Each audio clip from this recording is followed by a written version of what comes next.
So during the next 30 minutes slides, I will try to pack and to squeeze a lot of contents about what happened during the last 12 months.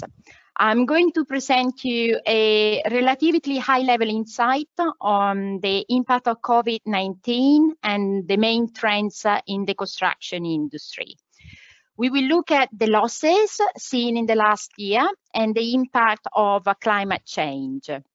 We will also touch bases on the value added by insurance industry to reduce the economic impact of catastrophic events that Stefan already mentioned in his introduction.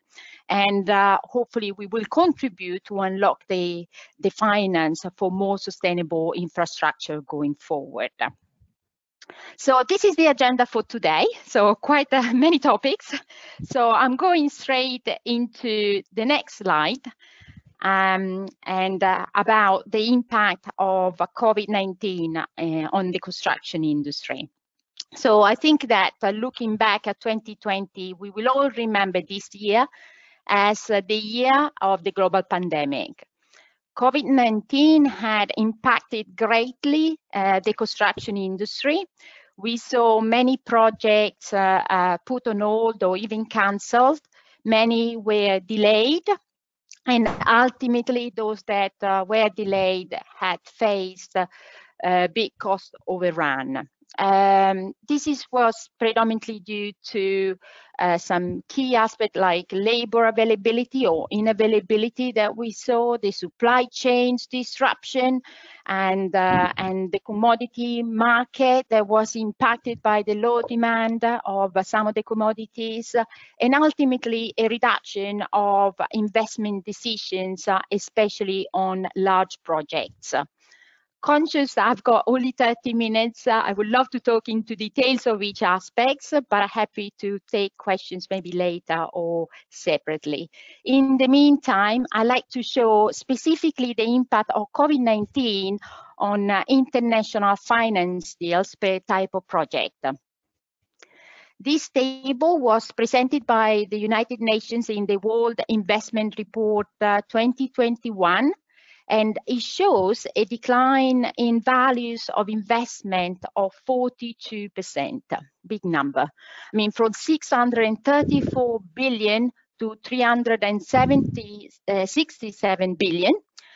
And this apparently was the lowest level of investment since 2003. Of course, this is just limited to project finance deals.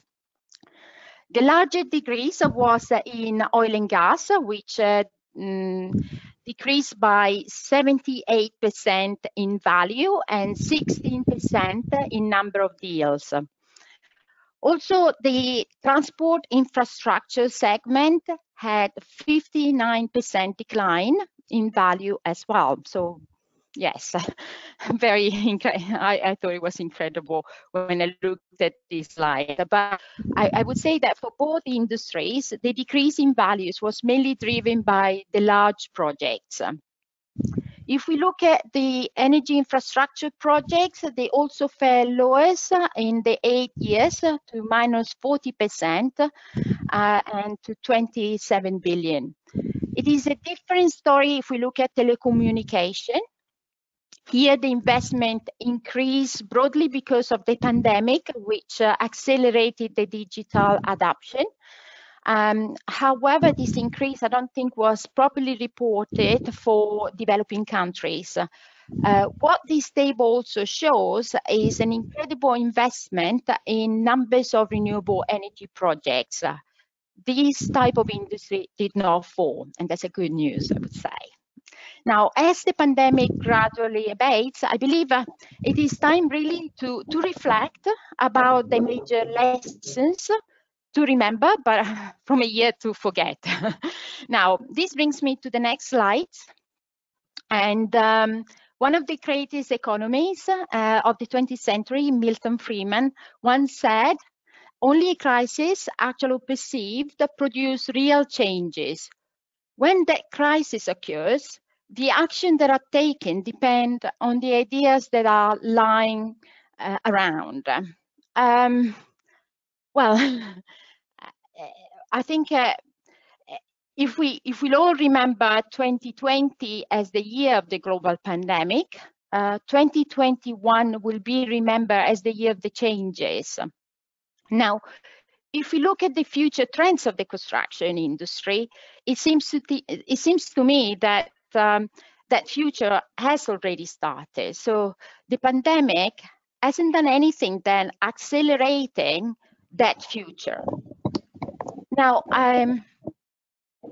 in terms of main trends, we will see government around the world to deploy trillions of dollars to accelerate the recovery of the economy.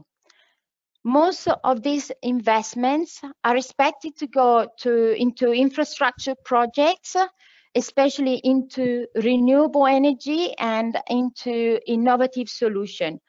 The digitalization of the industry will actually make that future better and happen. So we will see, in fact, this aspect in more details later in the presentation. But before going into this topic, I think it's important to look at what has been at the top of the news for the last 6 months, which is the impact, even before, but not even more now, which is the impact on climate change. So this brings me to the next topic of our agenda. And before we move to the next slide, I have got one of these BBC type of question. What Mexico, Finland, Hungary, Estonia, Oman, Republic of Congo have in common? I can't see the answers, but I think you would be surprised, maybe or not, maybe you might not be surprised, I was, but all these countries have experienced, unfortunately, the record high temperature in April 2021 this year. Yeah, so unfortunately, following April, more countries have been added to the list of record-breaking temperatures. So here is, we can see a record temperature being recorded, in fact, in many parts of the world. We saw freezing temperature in China and also in part of Europe, although I didn't represent, but I know that Spain has been really into cold weather this year as well in other parts of Europe. But we all remember what happened in Texas, where,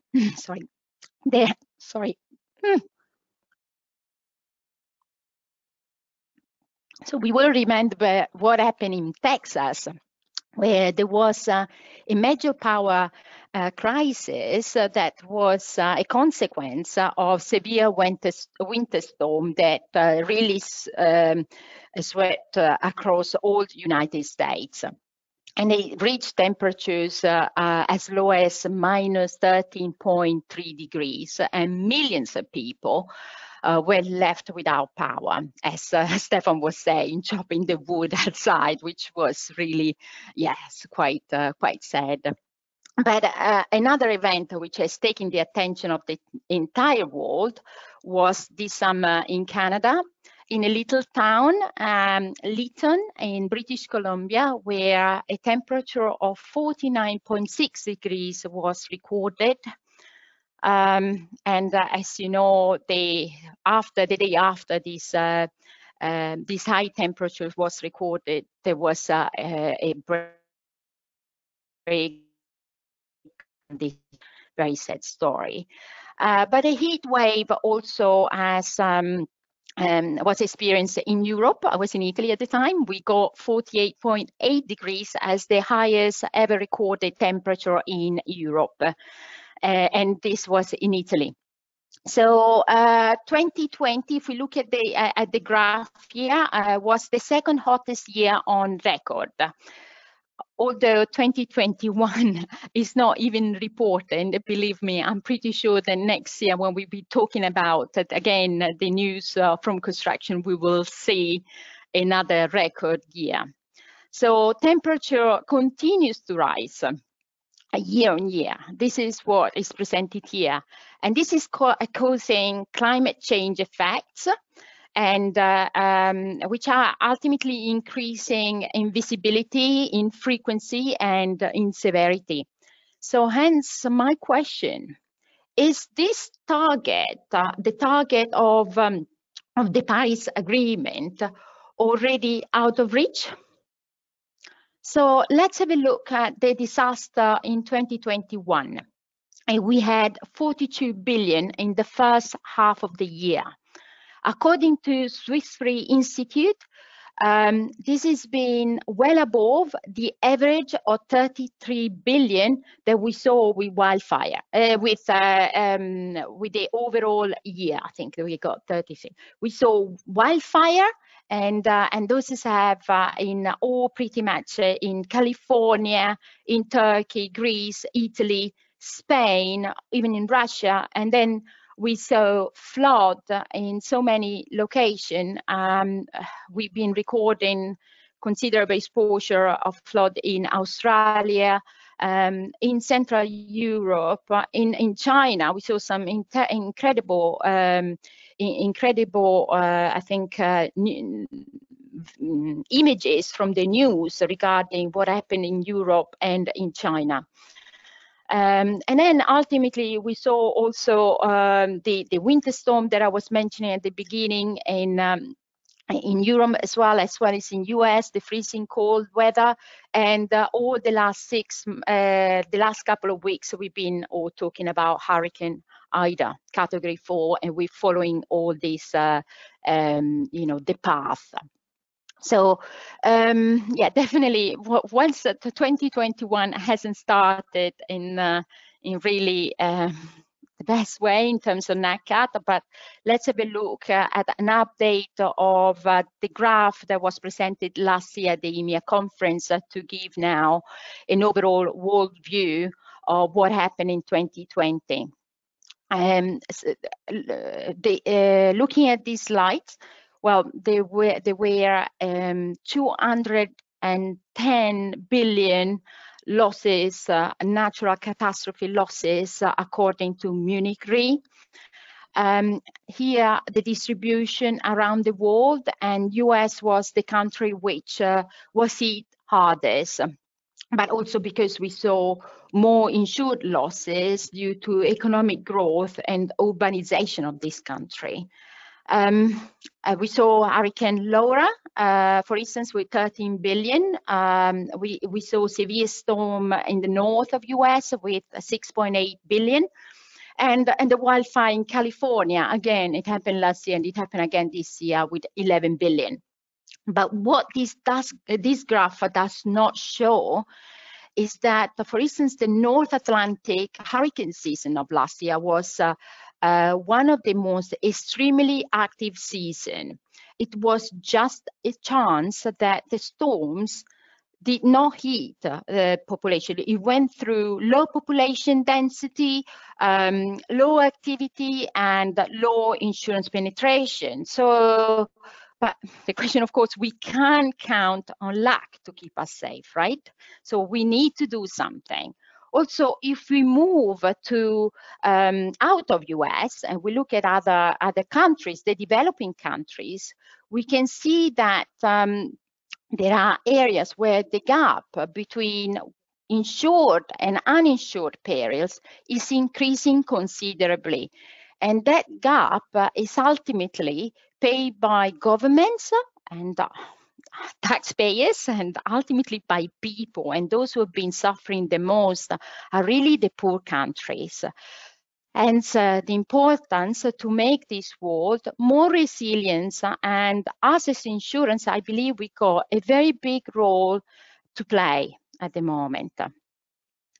Now, in fact, looking at the 210 losses that were occurred in 2020, only 89, equivalent to 42%, were insured, according to Swiss Re Sigma report that was launched at the beginning of the year. So the Swiss Re has done a deep dive analysis And they divided the cat losses in primary and secondary perils. Okay, there's a definition here where primary perils are defined as those, catastrophes of larger scale, notably tropical cyclones, earthquakes, and European winter storms. And those events are the events that are less frequent, but they have high severity. And they are normally well monitored, and the insurance industry knows exactly how, how to price it, how to model, and we got these capabilities. But what is different, and it's a very different story, is for secondary perils, which are often not fully monitored or modeled. The terms secondary peril is used as a sort of an umbrella term for natural catastrophes, and they typically generate losses of low to medium magnitude, but they can happen relatively frequently.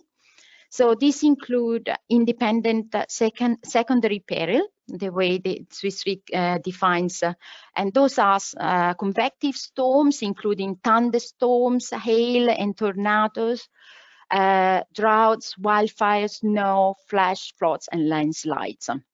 And so these severe secondary weather events are increasing year on year and impacting local communities around the world dramatically. So looking at specifically at these secondary perils, we can say that the main percentage of these losses are from severe convective storms, in particular what we call it thunderstorms, and also wildfire. And the two together are accounted for more than 70% of all the natural cat insured losses. So, and in particularly, if you look at 2016, before, I would say for the last almost a quarter, I mean, since 2016 to now, almost a quarter of all secondary perils insurance losses can be attributed to wildfire. Okay, so this is unprecedented because we see this the dark gray that is increasing for the last years. And this wasn't like that. It was before around 3-5%. I think the rapid population growth, the increasing of also property values and in some regions, but also all the effects of the climate change are impacting the frequency and the severity of these losses. And yeah, I think we got that. So the insurance industry has therefore, I think, an increasing responsibility really to make the world more resilient, okay, through effective risk solution and also by monitoring these risks, okay. So I'm not going to go into details. There's a nutshell. I would suggest to go into the Sigma paper, which describes very well all the changes, but ultimately what is evident is that there is a trend of increased impact on NatCat. But now we want to look at how the construction industry needs to change to overcome the climate effects. Now, this slide outlines how each sector contributes to greenhouse emission in the atmosphere. And it shows current absolute emission in a gigaton of carbon dioxide, and as well as relative terms. Also, below each industry type, there is all the measures that are needed going forward to reduce that emission.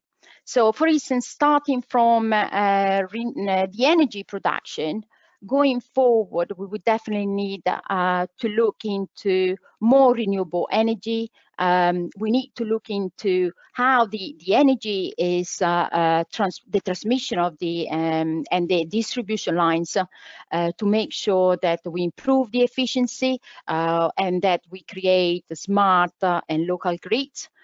We need to switch in terms of fuel and start to use hydrogen or synthetic or biomethane and other fuel which increase the efficiency for backup plants. If we look at transport infrastructure, I think with COVID, we need really to rethink completely the way the supply chains work. And maybe my view is that we might want to think more on regionalization versus a globalization approach. So we should really use more public transport and build intelligent roads with vehicles that are using battery electric vehicles. In terms of buildings, we need smart buildings, those with automated systems and also using materials which have low impact on CO2. So we will see an increase in timber frame building rather than concrete. And then there are also all the other industries with lots to do and a lot that we need to see going forward in terms of CO2 reduction and making sure that we are much more efficient in the way we build. Going to the next slide. Here there is the technologies in the construction industry that are needed. So there will be a need for digital transformation to increase the productivity and efficiency. But all these elements ultimately will reduce the risks and makes the world more resilient, I believe. Again, I'm conscious of time. I'm going very quickly into just the titles, and also because I know that EMEA is very committed to all the new technology, and lots of working groups are ongoing and will be launched soon, as Richard will describe, and many will be about this. So we're going to see going forward Internet of Things and the big data, with artificial intelligence, cloud computing, blockchain, and smart contracts. So all these elements will increase the amount of data and really help our contractors to make much more informed decisions and improve the safety, the efficiency, and the sustainability of our projects. But there's more to come. I mean, when I went into this analysis, it was like, oh my goodness, look at this. We're going to have, okay, we saw the drones, and incredible, a drone this day in 20 minutes can take measurements. Then in a traditional measuring, it took a week to take. So this is a very much efficient production of information. We're going to see more robotics. We have started to see the 3D printing, and then we're going to have more to see in digital twins. As I said, I leave these slides so you have the opportunity to also Googling all these very exciting transformation in the industry. But what I found it extremely important is the amount of investment that we're going to see in the digital transformation. I mean, and this is where I say COVID hasn't done anything that's speeding up what already started. Now, it started marginal, only 350 billion were spent in 2018 in all the technology that I just mentioned. And look at what is expected for 2025. 10 times higher, 3.2 trillion. Okay, this is going to, I would say, even create a sort of revolution in the way our industry will be in the future. But again, with time running, I'll move straight into the other slides. I will provide an update on COVID. I remember last year Guido's presentation, he showed all the impact of COVID losses to us as industry, and it was 22.4 billion in 2020, the overall expected losses following the pandemic. Unfortunately, what was predominantly a discussion on BI this year has become a discussion about health, because many people unfortunately had so what ended up is that the increase of COVID losses went from 22.4 to 37.4 billion, accordingly to the insurance news. I'm sure we're going to talk more in details about what that means for losses in construction, but I feel it's still early stage to understand the impact for construction as a line of business.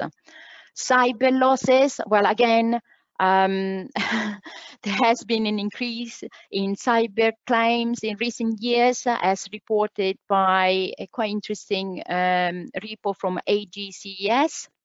And this is driven by growth in cyber insurance market on one side, but also by an increase in number of incidents due to data breaches, attacks, and attacks from the internet, from phishing emails, and malware events. I'm sure that Simon in the next future is going to tell us much more about this topic. But human error and technical failures are also major drivers, and we can expect that to increase considering the amount of digitalization that our industry will adopt in the next future. Again, one of the topics that came out from this analysis that most of these losses have an impact on business interruption rather than the material damage itself. And accordingly to Advisan, let me see, to the Advisan cyber loss data from 2020, we had 359 million in cyber losses incurred in US construction. So yeah, something that we will continue to see. And then we have an update of major construction losses. I mean, the first 2 quarters of 2021, I thought were relatively quiet in terms of losses or large losses. We saw some frequency, but overall it was quieter. And I guess the impact of COVID, a bit of a silver lining, has showed less activities on the project side and the reduction of claims. But that doesn't mean we need to drop, the attention on the underwriting side about all the exposure that we saw over the years on this line of business. At the moment, we have a couple of losses, but potentially we looked at the Medupi power plant explosion in South Africa was in the news at the beginning of August, although the news are reporting that this explosion happened just a week after the project was handed over from construction to operational, so might not be one for construction.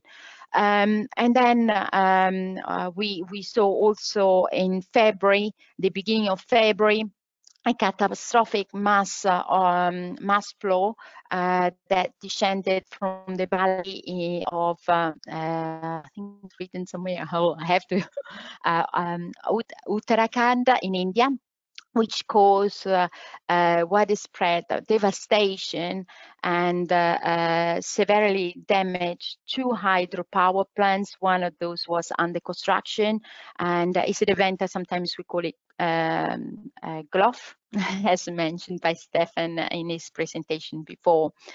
One event that is not reported here, but is just a rumor, apparently there might be a big loss in modular construction in the UK market, and maybe we will hear more next year. So this brings me to the next slide, which are the engineering, what happened in the market. Sorry, this is very crowded and I'll try to make it as quick as possible, considering the time. So yes? Ah, sorry, I thought someone was asking me a question. Quickly, yeah. Yeah, okay, I'll go with a very quick things about rates, and rates continue to increase, terms and conditioning continue to tighten. There's capacity reduction, centralization from the big global companies, and sometimes I think some players are basing the line, started to see more on the total insured value, more catastrophic events in some cases. There's overall a reduced risk appetite, which is very much also driven by synergy between underwriting teams and actuarial teams. I think covers like DSU Electria and the scrutiny and the long period are very often out of the appetite of many, and very difficult to obtain long extension, especially these days following COVID. There are a few of those requests on our desks. Yeah, there are still a lot of requests from brokers and clients to replace existing panels of insurance who are now in runoff. Cyber and communicable disease are becoming now an exclusion. I'm not going into the details. I'll just move on, and I'll move very quickly. I won't talk of any of these, but I want you to be aware that we will still continue to face some of the risk landscape, the risk we expect to see going forward. So climate change will be at the top of a list. Whether COVID will be any variant outbreak or a new pandemic is also on our radar. Skilled labor shortage, especially with the high infrastructure increase, will be something to look into. The supply chain is still very much under pressure. We're going to see some inflation and potential increased cost of material and possibly the availability of material. Changing in legislation, sanctions being always there. The advance in technology that we saw with the digitalization, but also in materials, will always present a risk to us as underwriters. We saw an increase in political risk and violence around the world, and with the COVID, we can expect companies to go into bankrupt, potentially into insolvency rate. And last but not least, the cyber that we mentioned. With this, I get to my last slide. And in terms of summary and outlook, I love this slide. I love the color because I think us as insurance, as I mentioned before, we can support and we play a big role to make the future brighter. So in terms of my, the main point I want to raise it here is that, first of all, infrastructure has a huge role to play in the economic recovery of the post-pandemic. And this infrastructure should really focus on those projects that are more sustainable and helps to create a future more resilient. Digitalization will be, as I said, a key aspect to tackle climate change, and it's also needed a huge infrastructure in order to avoid the losses that we continue to see, also due to an increase in urbanization and increase in population, of course. Interesting topic will be ESG, environmental, social, and governance, because I think this is already driving risk behavior for construction and companies, and also for insurance companies in terms of investment, but possibly also underwriting decision. Now, given the rise of all the losses, I think the insurance industry is really play a key role to make the world a better world, and this is through effective risk transfer solution and risk mitigation. And with this, I would like to thank you all for your attention. And yes, and if you got any question, we might not have time now, but I very much welcome the opportunity to share further thoughts with all of you. Thank you. Thank you so much. And with this, I don't know if there is time. Otherwise, I will ask Richard to take over with Richard